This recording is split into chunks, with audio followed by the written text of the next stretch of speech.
Hello students, from today's lecture I am going to start with your chemistry section. ठीक है, we have already completed 2 chapters in physics. अब physics में क्या था, जो chapters थे वो numerical based ज्यादा थे. Chemistry में जो chapters होते हैं वो theory based होते हैं. ठीक है, theory based है. First chapter भी थोड़ा उसमें chemical reactions को balance करने और ये सब आएगा. First chapter में theories थोड़ी कम है, but chemistry overall क्या होता है, chemistry is theory based.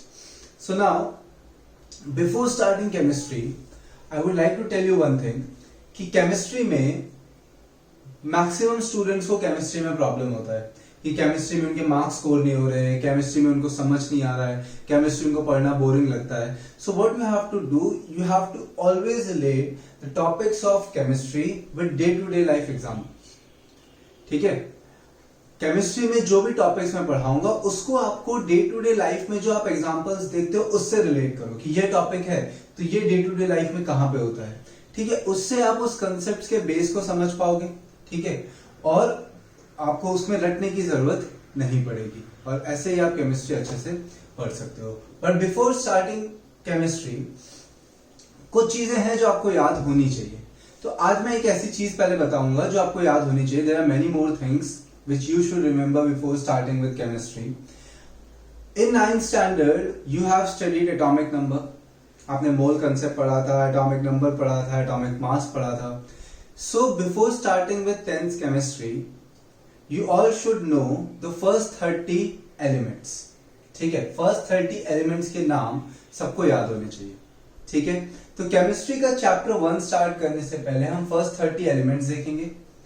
वो आज के लेक्चर देखने के बाद आपको पहले वो फर्स्ट 30 एलिमेंट्स याद करने हैं, देन आपको उस लेक्चर को समझना है.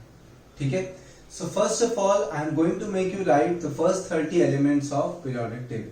मतलब जितने भी एलिमेंट्स नोन है उसमें से 1 to 30 एटॉमिक नंबर वाले एलिमेंट्स आपको याद रखने हैं. तो चलो देखते हैं.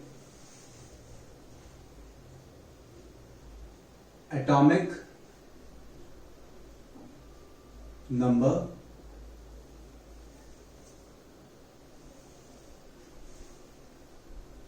element. Atomic number 1 element is hydrogen. Okay. Atomic number 2 hydrogen का सिंबल भी याद रखना है. क्या होता है हाइड्रोजन का symbol? Capital H. Hydrogen, helium, lithium,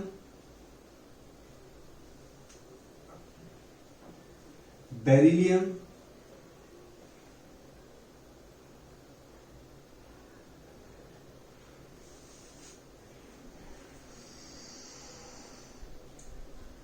Be. Fifth boron. Okay. Sixth carbon. Seventh nitrogen. 8th oxygen. 9th fluorine.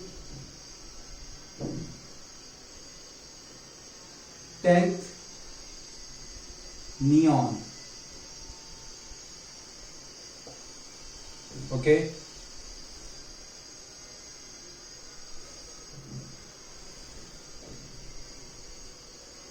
Then again atomic number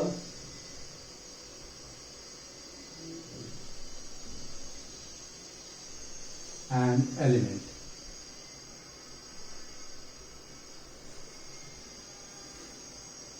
Eleventh sodium Na. 12th magnesium Mg. 13th aluminium. 14th silicon. 15th phosphorus. 16th is sulfur. Okay आपको ये line wise याद रखते हैं atomic number के साथ, ठीक है। धीरे धीरे याद करोगे तो आपको एक ऑर्डर में याद होगा। फिर अगर मैं आपको एकदम से पूछूं कि 21 एटॉमिक नंबर किसका है तो आप आंसर कर पाओगे, आपको पूरा मेमोराइज करने की जरूरत नहीं पड़ेगी। तो अभी से हैबिट डालोगे, so in some days you will be able to memorise this table. Sulphur S17 chlorine Cl, 18th argon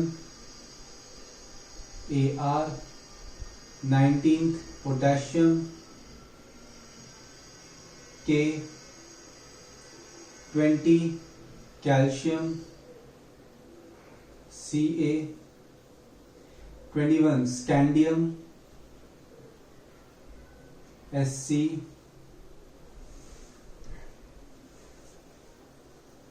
22 titanium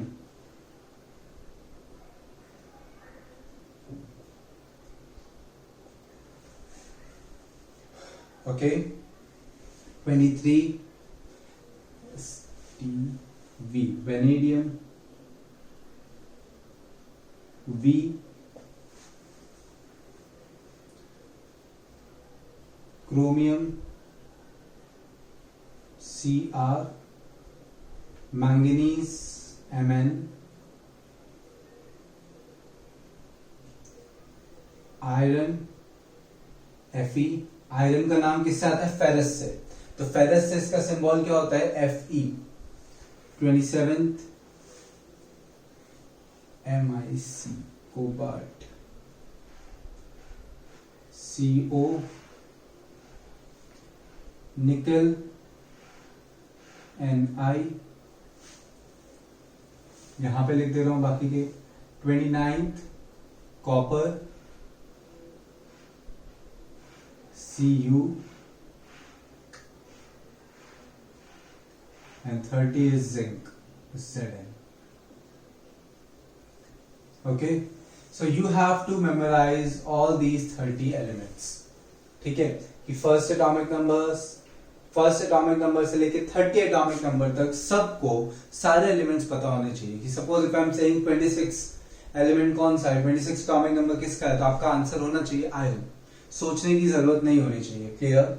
so before starting chemistry just make sure you remember all these 30 elements, ठीक है। आप 20 नहीं याद रखना, 30 तक आपको जाना है, ठीक है।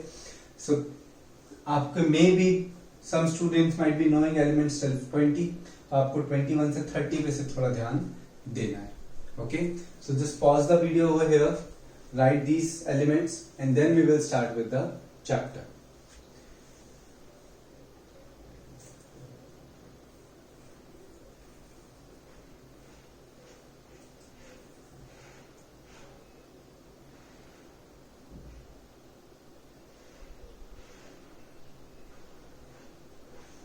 Okay.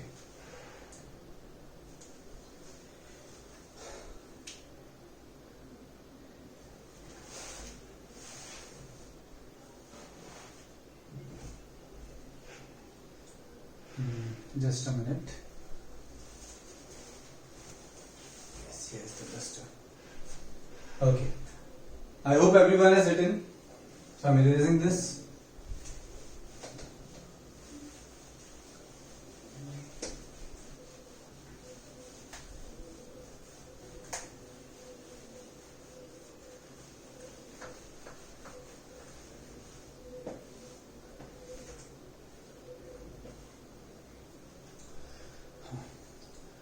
Now we are starting with chapter number 1। क्या किया अभी तक हमने से 30 एलिमेंट्स की बात की। तो पहले आपको ये 30 एलिमेंट्स याद होने चाहिए, फिर हम स्टार्ट करते हैं चैप्टर नंबर 1 से। So your chapter number 1 is chemical reactions and equations. chemical reactions and equations. Okay. कोई भी चैप्टर पढ़ने से पहले आपको पता होना चाहिए कि हम उस चैप्टर को क्यों पढ़ रहे हैं। Why we are studying this chapter? ऐसा तो क्या है इस चैप्टर में जो हमें इसे पढ़ने की नीड है। Okay, so your chapter number 1 is chemical reactions and equations. So why we have to study these chemical reactions? अगर हमें केमिकल रिएक्शंस पढ़ना पड़ेगा तो हमें इक्वेशंस उसकी पढ़नी ही पड़ेगी, बट केमिकल रिएक्शंस पढ़ने की जरूरत क्या है? सो आप day to day life examples पे आओ। डे टू डे आप जो एक्सपीरियंस करते हो उसको अगर आप देखो, so those examples will be, suppose आपने मिल्क को कुछ टाइम के लिए ऐसे ही छोड़ दिया है, फ्रिज में नहीं रखा, आपने ऐसे ही बाहर छोड़ दिया है for a longer period of time, ठीक है। Milk is kept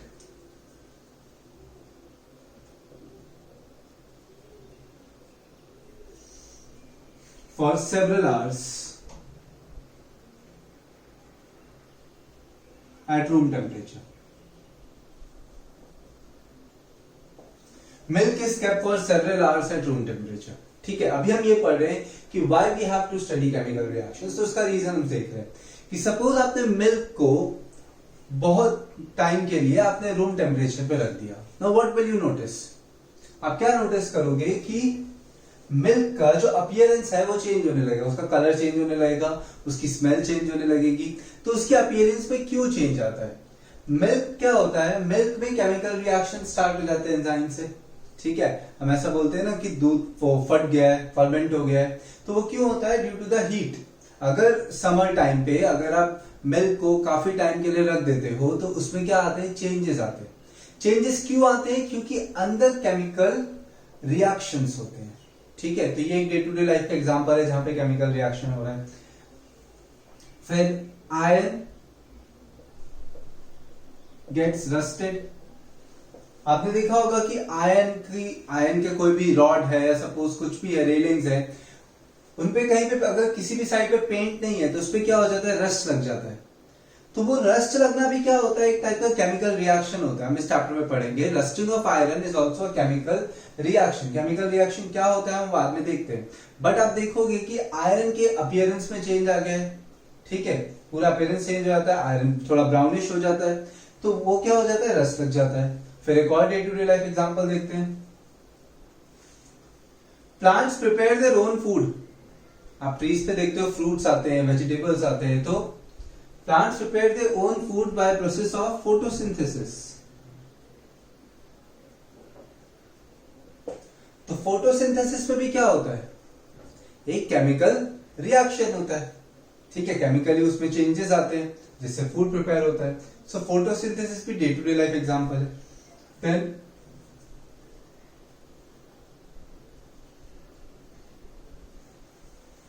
respiration.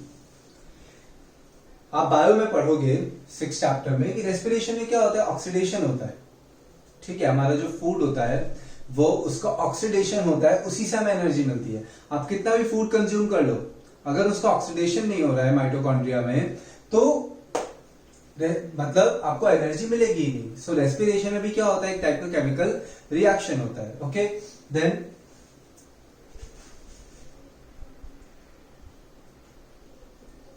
Burning of fuel. Vehicle में जब व्हीकल को आप स्टार्ट करते हो तो इंजन स्टार्ट हुआ, तो इंजन में क्या होता है? फ्यूल बर्न होता है। उस फ्यूल के बर्न होने से एनर्जी मिलती है। तो यहां पे भी क्या हो रहा है? केमिकल रिएक्शन हो रहा है। तो ये सब डे टू डे जो डेली लाइफ है उनके एग्जांपल्स हैं। तो डेली लाइफ के एग्जांपल्स में भी आप देख रहे हो हर जगह पे केमिकल चेंजेस हो रहे हैं। तो केमिकल चेंजेस हो रहे हैं, इसका मतलब क्या है? वो केमिकल रिएक्शन है, ठीक है। तो डे टू डे लाइफ में इतनी सारी हर जगह, तो मैंने बहुत ही कम एग्जांपल्स है, बट हर जगह आप देखोगे रिएक्शंस होते ही जा रहे हैं। इसलिए हमें पढ़ना है कि रिएक्शंस में एक्चुअली होता क्या है, किस किस टाइप के केमिकल रिएक्शंस होते हैं, उनको बैलेंस कैसे करते हैं, उनकी इक्वेशंस कैसे फॉर्म करते हैं, वो सब हम किस में सीखेंगे? इस चैप्टर में सीखेंगे, ठीक है। So now the main motive of this chapter is clear कि डे टू डे लाइफ में इतने सारे रिएक्शंस हो रहे हैं, तो उन सबको भी समझने के लिए हमें ये चैप्टर पढ़ने की नीड है, ओके। अब बात करते हैं कि रिएक्शन में होता क्या है, ठीक है। रिएक्शन में अगर आप ये सब आपने day to day life examples देखे तो आपने क्या देखी होंगी? Day to day life examples में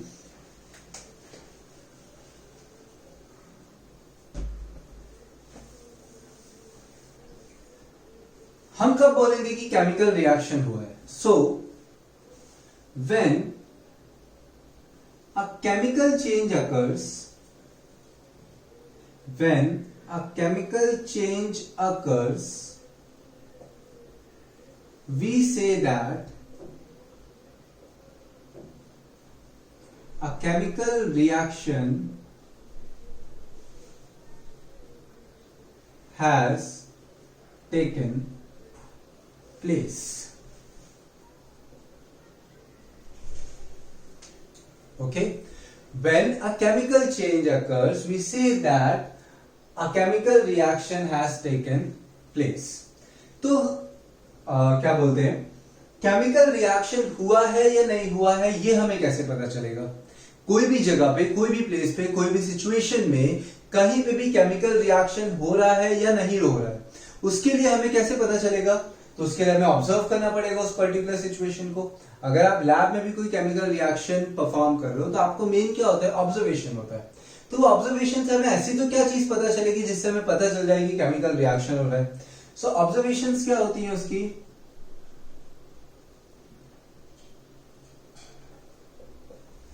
कोई भी केमिकल रिएक्शन में क्या क्या चीजें पॉसिबल है?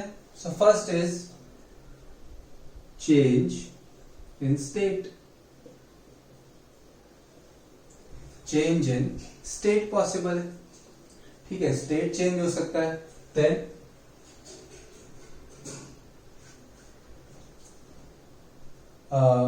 सपोज आपने 9th में ये किया है, फर्स्ट चैप्टर में 9th में किया है आपने, अगर आप वाटर में पोटेशियम परमैंगनेट डालो तो वो वाटर का पूरा कलर चेंज कर देता है, मतलब अंदर क्या है?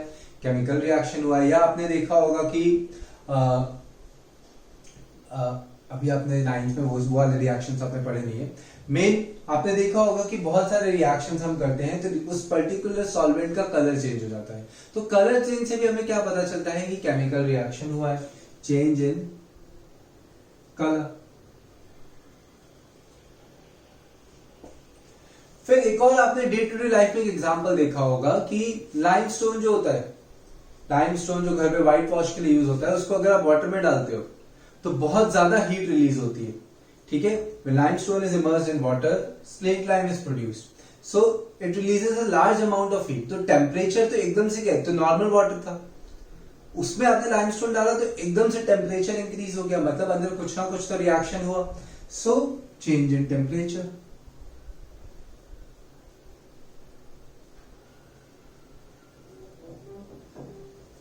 किसी किसी रिएक्शन में कोई गैसेस इवॉल्व होती है, कार्बन डाइऑक्साइड इवॉल्व हो गई, ठीक है। और जैसे रेस्पिरेशन है तो रेस्पिरेशन में ऑक्सीडेशन होता है, तो इवॉल्व रिलीज क्या होता है? CO2 होता है। So in some chemical reactions gases are evolved, gas is evolved.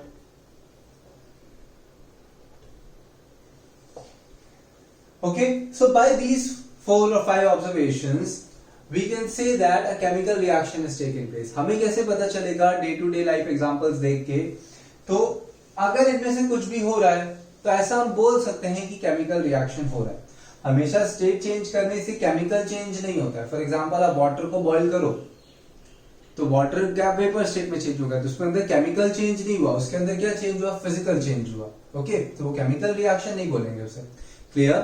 So change in state possible है केमिकल रिएक्शंस में, बट हर एक जगह पे चेंज इन स्टेट होगा और वो केमिकल रिएक्शन हो ऐसा भी जरूरी नहीं है। So by these 4 observation one can assume that a chemical reaction has taken place.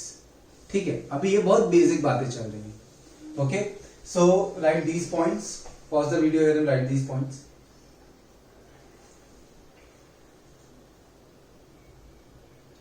अब हम एक एक्टिविटी देखते हैं जिसमें ये सब चीजें पॉसिबल है। ओके,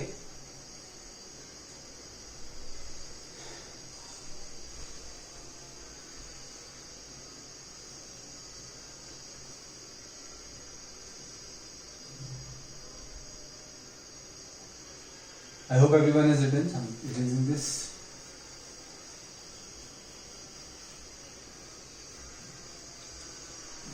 अब हम एक एक्टिविटी करते हैं। ये एक्टिविटी बहुत पूछी जाती है, आपको लैब्स में भी कराई जाएगी।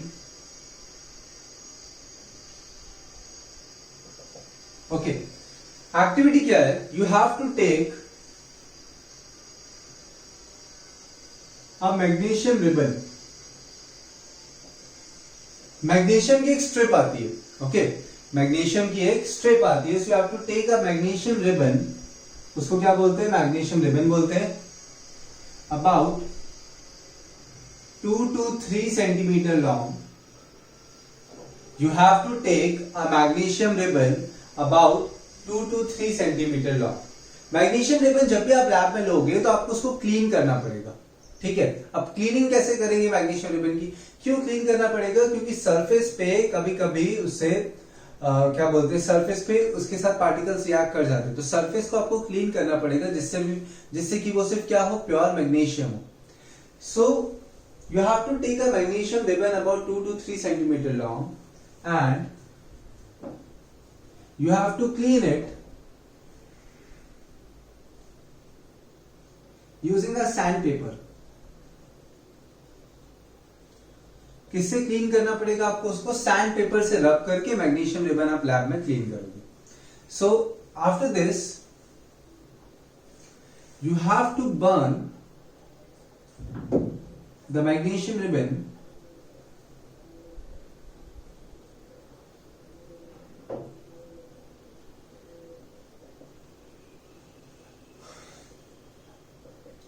with the help of, burn करने के लिए किसी की हेल्प ले सकते हो, सपोज हमने स्पिरिट लैम्प लिया है, लैब में होता है spirit lamp, so you have to burn the magnesium ribbon with the help of spirit lamp. Magnesium ribbon burn किया, तो अब क्या हुआ, उसके बाद बर्न करने के बाद आपको उसकी ऐश कलेक्ट करनी है, collect the ash produced during the reaction, you have to collect the ash produced during the reaction. अब इसमें ऑब्जर्वेशंस क्या होंगी, ये तो एक्टिविटी के मैंने मेथड बता दिए, अब ऑब्जर्वेशंस क्या होंगी, आप क्या उसमें ऑब्जर्व करोगे, whenever magnesium ribbon is burnt, clean magnesium ribbon is burnt, it burns with a dazzling white flame, it burns with a dazzling white flame। dazzling white flame का मतलब क्या होता है कि आपने दिवाली पे क्रैकर्स बर्न किए, तो कभी कभी आपने उसमें फ्लेम्स देखी होंगी कि आप कोई भी क्रैकर बर्न करते हो तो उसमें क्या होते हैं, फ्लेम्स, जिसमें ज्यादा फ्लेम्स निकलती है उस साइड के क्रैकर में फ्लेम्स स्पार्कल फॉर्म में निकलती है, मतलब बहुत ज्यादा फ्लेम निकल रही है, एकदम कैंडल बर्न करने में और क्रैकर बर्न करने में डिफरेंस होता है, ठीक है।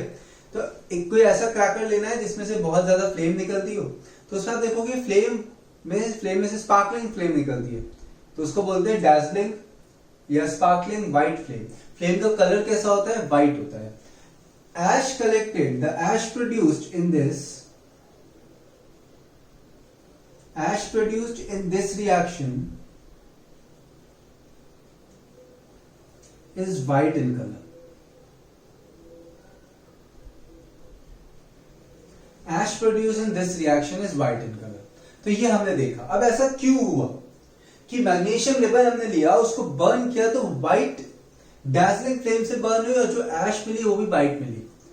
तो उसका रीजन है कि मैग्नीशियम ऑक्साइड वो व्हाइट कलर की होती है।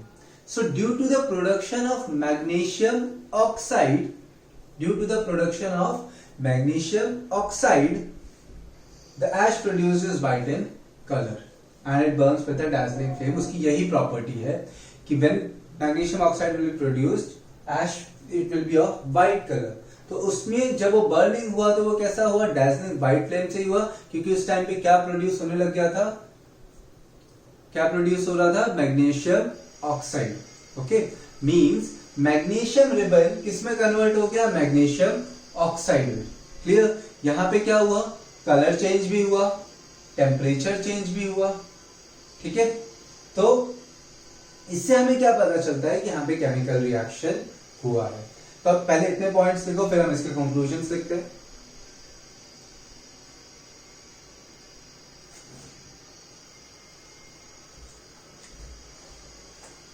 Okay, write down these points first.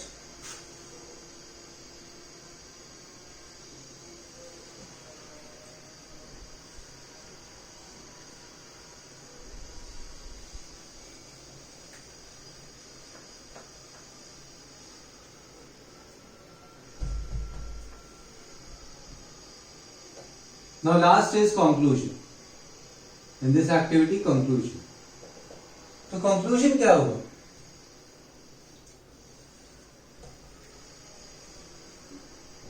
Magnesium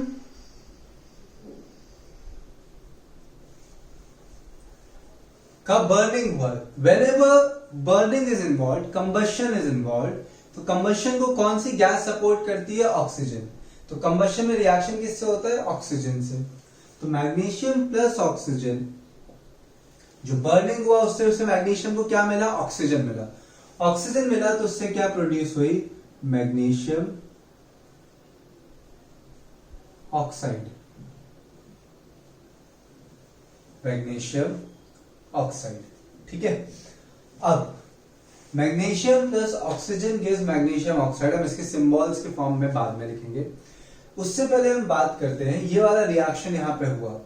अब इससे पहले हमें बात करनी है कि what are reactants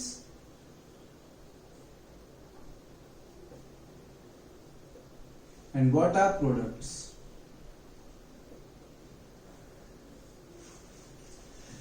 So see, during a chemical reaction, a change occurs.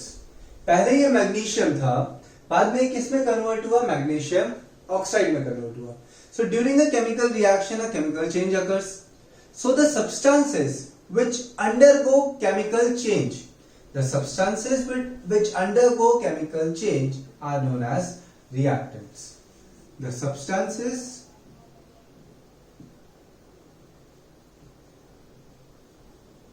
which undergo chemical change, जिनमें चेंज हुआ, the substances which undergo chemical change are known as reactants. Okay. तो यहां पे रिएक्टेंट्स कौन से हैं? ये हैं.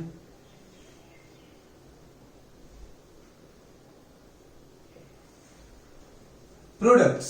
Now during a chemical reaction, a new substance is formed. Chemical reaction जब भी होगा तो एक new substance form होगा. That new substance यहां पे तो एक ही फॉर्म होगा, कभी कभी 2, 3 भी फॉर्म होते हैं, तो उन सबको क्या बोलते हैं? Product.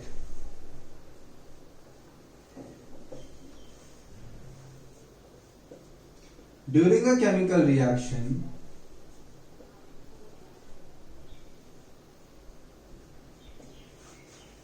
a new substance is formed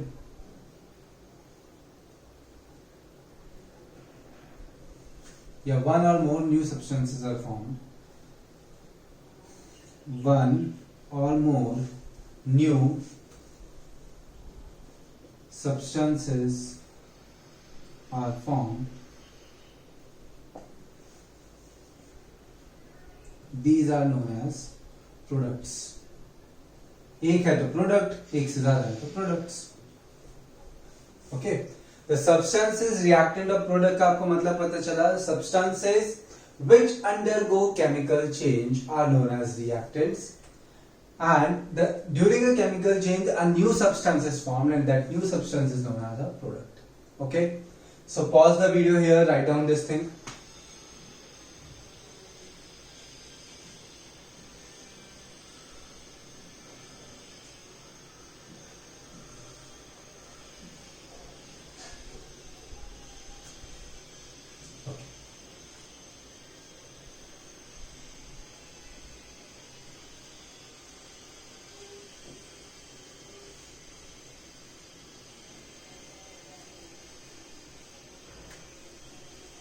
Now we'll study how to write a chemical equation.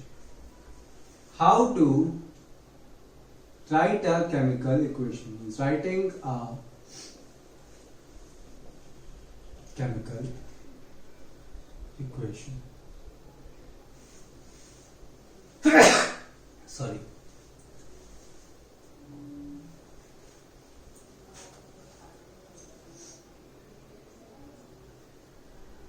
Okay. अब केमिकल इक्वेशन लिखना है. So for writing a chemical equation you should know the symbols of the elements involved during the reaction and the products which are formed. आपको chemical equation लिखने से पहले ये पता होना चाहिए कि जो रिएक्टेंट्स इन्वॉल्व है रिएक्शन में उनके सिंबल क्या है. तो अभी हमने लिखा था magnesium plus oxygen gives magnesium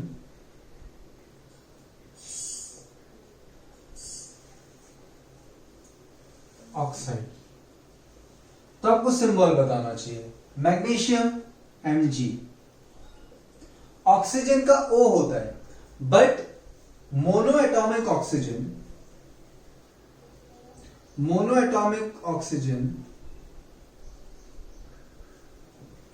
is unstable.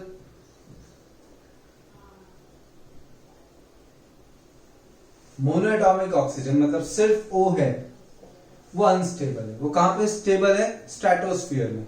जहां पे ओजोन लेयर है वहां पे वो स्टेबल है, बट ट्रोपोस्फीयर में मोनोएटॉमिक ऑक्सीजन क्या है? अनस्टेबल है. तो सिर्फ O के फॉर्म में वो नहीं रह सकता.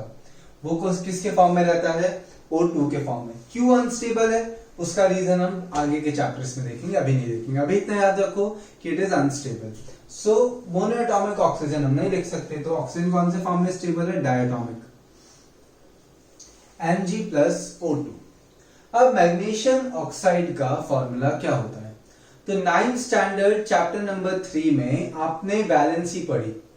तो वैलेंसी से आपको पता है कि मैग्नीशियम और ऑक्सीजन जब भी कंबाइन होंगे तो मैग्नीशियम की वैलेंसी होती है +2, ऑक्सीजन की होती है -2. आप ऑक्टेट कॉन्फ़िगरेशन से अगर आपका एटॉमिक नंबर पता है तो आप ये वैलेंसी बता सकते हो. कैसे बता सकते हो? देखो,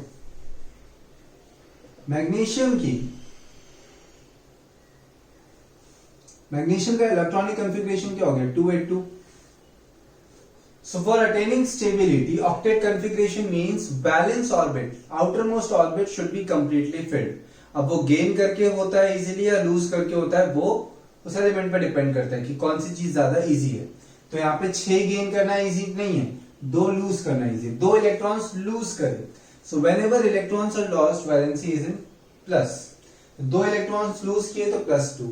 ऑक्सीजन क्या होता है? 2 6 8 होता है ऑक्सीजन का एटॉमिक नंबर, तो 2,6. Now this oxygen will gain 2 electrons to attain stability. तो ऑक्सीजन की -2. Whenever these two will combine तो होगा MgO, क्योंकि 2:2 मतलब 1:1.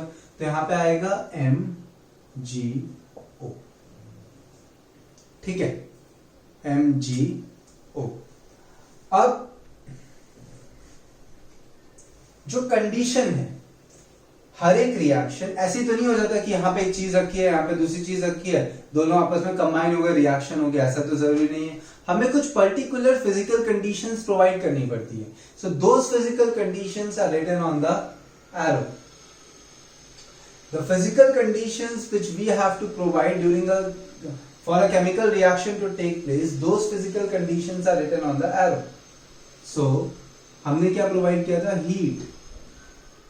अगर हम बर्न नहीं करते तो ऑक्सीजन तो ऐसे भी एयर में है, तो मैग्नीशियम रिबन ऐसे रखे रहो, पकड़े रहो, और एटमॉस्फेयर का ऑक्सीजन थोड़ी रिएक्ट कर जाएगा उस पर. हमें क्या करना पड़ेगा? बर्न करना पड़ेगा. तो उस पर्टिकुलर टेम्परेचर पे जाके ये चीज फॉर्म होगी.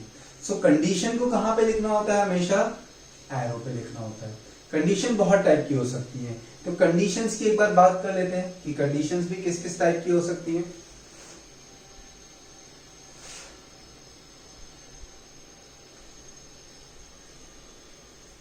Just a minute. हाँ, अब कंडीशंस की बात करते हैं. तो कंडीशंस में बहुत सारी चीज हो सकती हैं. या तो टेम्परेचर हो सकता है, या प्रेशर. कभी कभी होता है कि इतने ही प्रेशर पे ये रिएक्शन होगा, तो प्रेशर भी लिख सकते हैं. ठीक है. Sometimes a catalyst is used. Sometimes a catalyst is also used. अब कैटलिस्ट क्या होता है? बहुत सारे रिएक्शन क्या होते हैं? बहुत ही ज्यादा स्लो होते हैं. There are some reactions which are very slow. तो हम इतना तो वेट नहीं कर सकते. सपोज कोई रिएक्शन को होने में 4 दिन लगते हैं, तो हम 4 दिन तक तो वेट तो नहीं करेंगे। तो अगर उस रिएक्शन में पॉसिबल है कि हम उसका रेट इंक्रीज कर दें कोई एलिमेंट डालने से, ठीक है, तो वो एलिमेंट क्या करेगा, उस रिएक्शन को फास्ट कर देगा। So the element which increases the rate of reaction without taking part in reaction, उस रिएक्शन में कोई डिफरेंस नहीं लाएगा, सिर्फ क्या करेगा, रेट इंक्रीज करेगा। मतलब वो खुद रिएक्ट नहीं हो रहा है बट वो रिएक्शन के रेट को इंक्रीज कर रहा है। ऐसे एलिमेंट्स हम आगे जाके पढ़ेंगे, ठीक है। तो कैटलिस्ट क्या होता है, an element of compound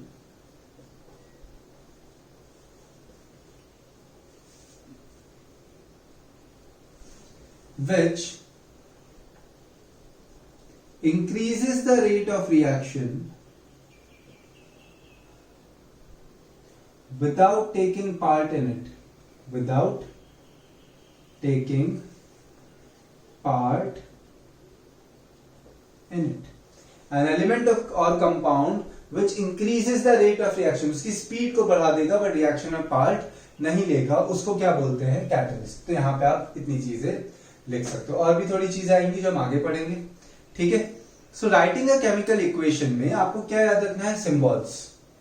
balancing हम बाद में आएंगे कि यहाँ पे एक ऑक्सीजन है, यहाँ पे 2 ऑक्सीजन है, तो बैलेंसिंग तो हम नेक्स्ट लेक्चर में पढ़ने वाले हैं, कौन से प्रिंसिपल पे बैलेंसिंग बेसिस, सब हम नेक्स्ट लेक्चर में पढ़ेंगे। अभी आपको सिर्फ क्या देखना है कि आप केमिकल इक्वेशन लिखते टाइम क्या करोगे, तो सिंबल्स याद होने चाहिए, फॉर्मूला बनाना आना चाहिए। ऐसा नहीं होना चाहिए कि Mg और O2 है तो यहाँ पे MgO2 लिख दिया, खत्म, बैलेंस हो गई। MgO2 बन सकता है, नहीं बन सकता है, तो आपको वैलेंसी याद होनी चाहिए कि Mg की वैलेंसी है 2, ऑक्सीजन की -2, तो बनेगा तो MgO ही। बैलेंस कैसे करेंगे वो नेक्स्ट लेक्चर में देखते हैं, बट जो कंपाउंड फॉर्म हो रहा है उसका फॉर्मूला आपको उससे फॉर्म करना है, आयनिक बॉन्ड से। दूसरे बॉन्ड्स भी होते हैं जिसमें ये वाला मेथड नहीं लगता है, बट वो अभी नहीं है तो अभी नहीं पढ़ रहे, आगे के चैप्टर्स में आएंगे वो, क्लियर। तो एक चीज ये हो गई, सेकेंड कंडीशन। थर्ड आता है राइटिंग द स्टेट्स। इतना लिख लो पहले, pause the video and right this.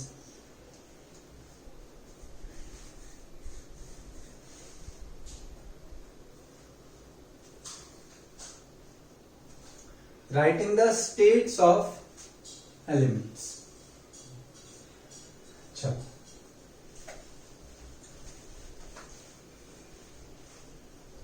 Writing the states of elements or compounds. You all must be knowing the difference between element and a compound. So state किस type के होते हैं, तो पहला state होता है एक्वस।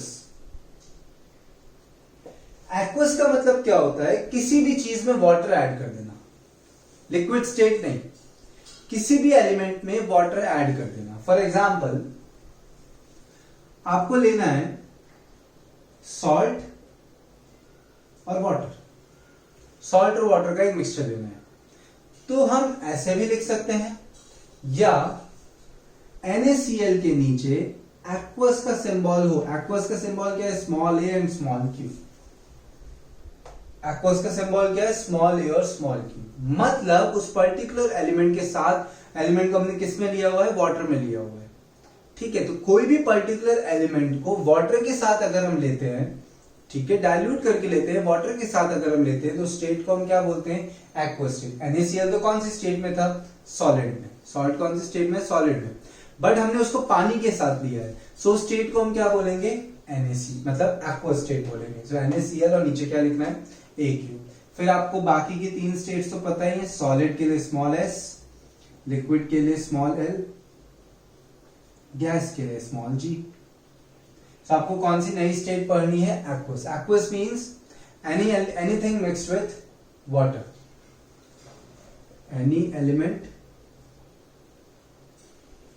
और कंपाउंड प्लस वाटर, इसका मतलब होता है एक्वस स्टेट। तो आपको स्टेट्स कैसे लिखनी है, उनके ब्रैकेट्स में। तो मैग्नीशियम कौन सी स्टेट में था, सॉलिड, ऑक्सीजन कौन सी स्टेट में था, गैस, और हमें ऐश कौन सी स्टेट में मिली, solid. So this is the reaction, this is the complete equation. अभी भी कंप्लीट क्यों नहीं है, क्योंकि ये बैलेंस्ड नहीं है, ठीक है। तो बैलेंसिंग हम लोग नेक्स्ट लेक्चर में सीखेंगे, बैलेंसिंग बहुत इंपॉर्टेंट है। एक मेथड जो आपके बुक में दिया वो भी करेंगे, प्लस एक और मेथड मैं आपको सिखाऊंगा जिससे आप कोई भी कितनी भी टफ इक्वेशन हो खुद सोचना ही नहीं पड़ेगा, उससे बैलेंस कर सकते हो। बट इजी इक्वेशंस में हम लोग टेक्स्ट बुक की मेथड फॉलो करेंगे। तो दोनों मेथड हम नेक्स्ट लेक्चर में सीखने वाले हैं। आज हमने सिर्फ क्या पढ़ा है, केमिकल रिएक्शन क्या होता है, हमें केमिकल रिएक्शन क्यों पढ़ना है, केमिकल इक्वेशन कैसे लिखी जाती है, ठीक है, और वो सब आप प्रिपेयर करो। प्लस 9th की बैलेंसीज वाली टेबल वो याद करो पूरी, प्लस फर्स्ट 30 एलिमेंट्स के नाम याद रखो एटॉमिक नंबर के साथ। इतना आपको कंप्लीट करना है। Okay, thank you.